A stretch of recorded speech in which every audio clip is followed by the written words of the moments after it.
नमस्कार, मैं doctor Vipin Mehla, chest physician, Sanch mediclinic Sikar से।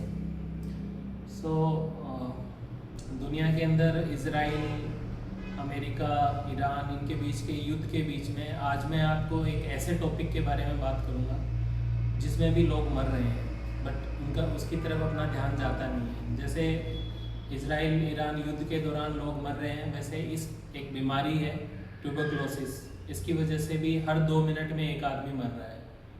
अपने पूरे वर्ल्ड के अंदर 1/4 लोगों को ये इन्फेक्शन है और पूरे वर्ल्ड का 1/3 वो इंडिया में है। 1/3 जो 27% के आसपास इंडियन पॉपुलेशन है जो इस गंभीर बीमारी से जूझ रही है। तो आज वर्ल्ड टीबी डे है, 24 मार्च को हम हर साल मनाते हैं और 2025 तक हमारा टारगेट था कि इसको हम एंड कर सकें। हमने बहुत बीमारियों का अंत किया है। चेचक है जो बड़ी माता जिसको बोलते थे, पोलियो है, कोरोना में भी हम कोरोना को भी हमने अच्छे से मिल के इसका सामना किया है। तो हम टीबी को भी एंड कर सकते हैं। इस साल की थीम है yes we can end TB. सब जनों को मिलके इसमें साथ आना पड़ेगा। गवर्नमेंट अपना काम कर रही है, गवर्नमेंट निःशुल्क दवाइयाँ वितरित कर रही है, निःशुल्क जो न्यूट्रिशन के लिए पैसे हैं वो दे रही हैं, लेकिन जब तक मरीज हैं वो छुपे रहेंगे, जब तक सामने नहीं आएंगे तब तक इस बीमारी को हम जड़ से नहीं मिटा सकते। होता क्या है, अगर आपको सिम्टम्स, क्योंकि टीबी किसी भी अंग में हो सकती है, ट्यूबरक्लोसिस है अपने बॉडी के ऊपर से, ब्रेन से लेके, आँखों से लेके, फेफड़ों में, यूरिन में, बोन्स में, स्पाइनल कॉर्ड में, किसी भी ऑर्गन में, जेनाइटल यूरिनरी किसी भी ऑर्गन में ये टीबी हो सकती है।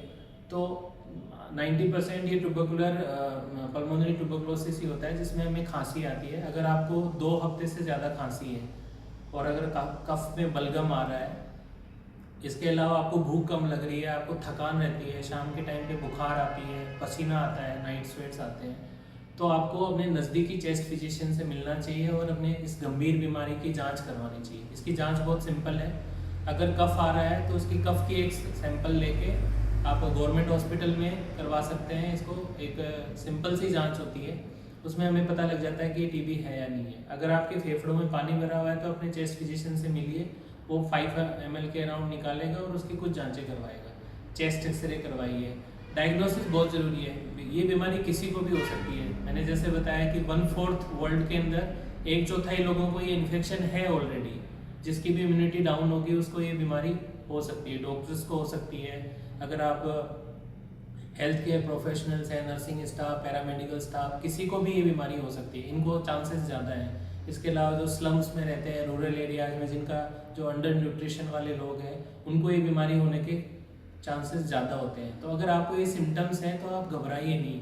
आप नॉर्मल एंटीबायोटिक लेके मत बैठ जाइए कि मैं नॉर्मल इन्फेक्शन है, ठीक हो जाएगा। आप अगर 2 वीक से ज़्यादा आपको खांसी है तो आपको इस बीमारी की जांच जरूर करानी चाहिए।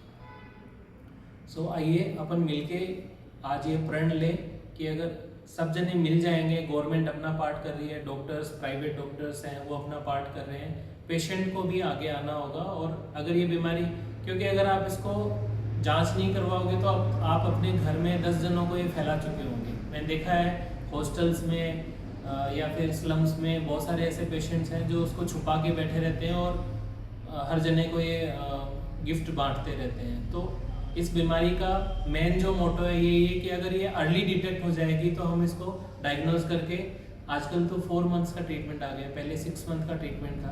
गवर्नमेंट अपना पार्ट कर रही है। गवर्नमेंट अगर आपको ड्रग सेंसिटिव ट्यूबरक्लोसिस है तो लगभग 10,000 के आसपास की दवाई फ्री में देती है। अगर आपको ड्रग रेजिस्टेंट ट्यूबरक्लोसिस है तो लगभग 30 से 40 हज़ार का आपका 9 महीने का दवाइयों का खर्चा है वो आपको निःशुल्क दिया जा रहा है। तो इसके लिए आपको डायग्नोज करना जरूरी है। बिना डायग्नोसिस के ये निःशुल्क सुविधा आप नहीं ले पाएंगे। तो हम सब मिलके इस बीमारी को जड़ से मिटा सकते हैं। पोलियो की तरह, कोविड की तरह, चेचक की तरह पूरी दुनिया से हम इस बीमारी को हटा सकते हैं। तो जैसे ये वर्ल्ड वार जैसी समस्या है, अगर हम मिलके सामने आएंगे तो हम इसका सामना कर पाएंगे। धन्यवाद।